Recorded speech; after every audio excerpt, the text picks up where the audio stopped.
Hi everyone and welcome to the third episode of our vlog series.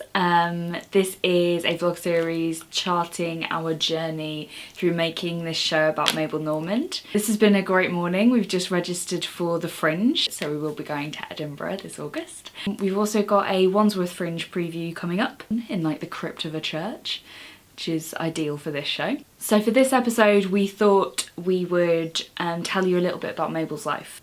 So Mabel Normand was born in November in 1892. Her first film roles were with Biograph Studios, but from there she was discovered by Mack Sennett. He kind of poached her and took her to his new film studio that was called Keystone, which is this incredible film studio that produced thousands of early, really short comedies that were groundbreaking for their time and seem ridiculous now. Her most popular films were made with Roscoe Fatty Arbuckle, who's this guy. They did lots of films called the Fatty and Mabel films or Mabel and Fatty films.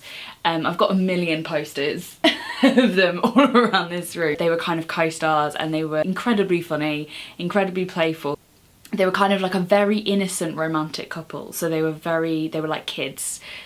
Just playing around. Would really thoroughly recommend you go and watch some after you finish watching this. So I'm going to tell you a little bit about Mack Sennett. There's so many stories about Mack Sennett that it's very hard in this period to pull between what's real and what's just completely made up.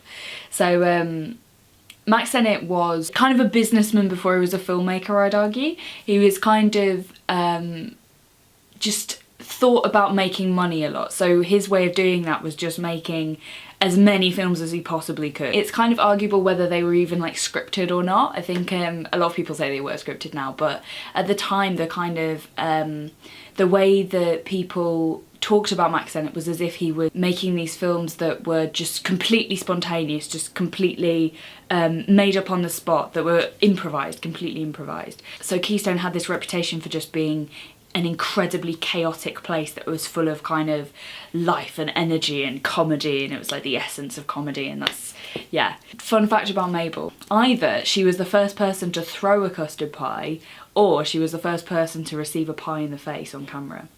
Just a little bit of trivia. There's this interesting thing about Charlie Chaplin. So Charlie Chaplin was contracted to Keystone, and Mack Sennett thought he was just hemorrhaging money on this idiot, this like English idiot who just like scammed his way into this world.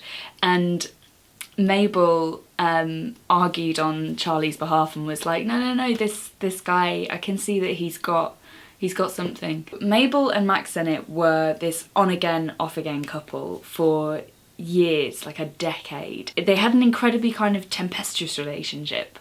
Mack Sennett was not a great guy. He cheated on her a lot, as far as we can tell. She really wanted to marry him and he was reluctant, and he was just a bit of an arsehole about the whole thing. On the night they were engaged, or the night after they were engaged, when Mabel was kind of going around to people's houses and visiting and telling them that she was engaged to Mack, and then it was at one of those occasions that someone told her that he was cheating on her. And then she supposedly walked in on him. She later married a guy called Lou Cody. They had a fairly intellectual relationship based on their like mutual love of books, and there was some sort of gossip that they lived in separate houses and they kind of were just friends who were very intimate rather than a proper married couple. So now we're going to get to the scandals. The main scandal that Mabel was caught up in was the murder of William Desmond Taylor, who was a director. They had a fairly romantic sort of relationship. He was in love with her and she was not too into him, and she just kind of loved him as a friend. She went round to his house one night, took him a bag of peanuts and a magazine. They had dinner together and they talked, and she left and he waved to her from his porch, and then she drove away in a limousine, and he was found the next morning face down on the floor with he'd been shot in the back. There's all kinds of stories that go around about this.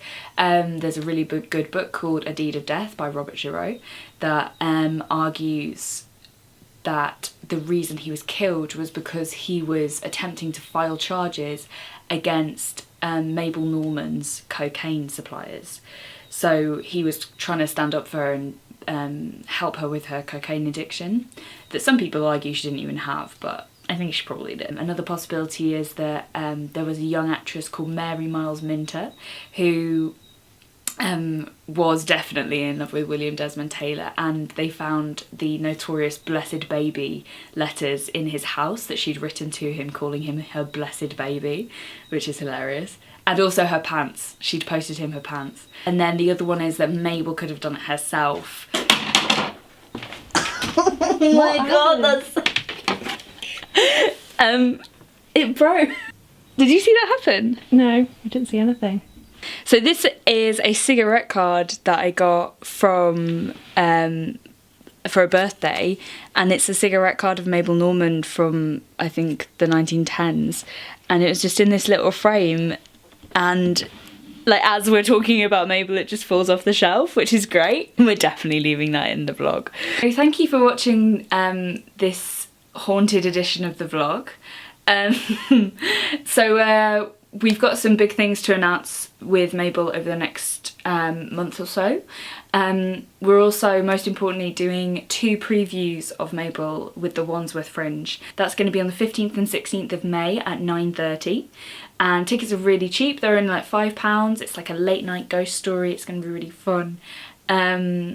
So do come along to that. We'll put a link down below. So yeah, thanks for watching and see you soon.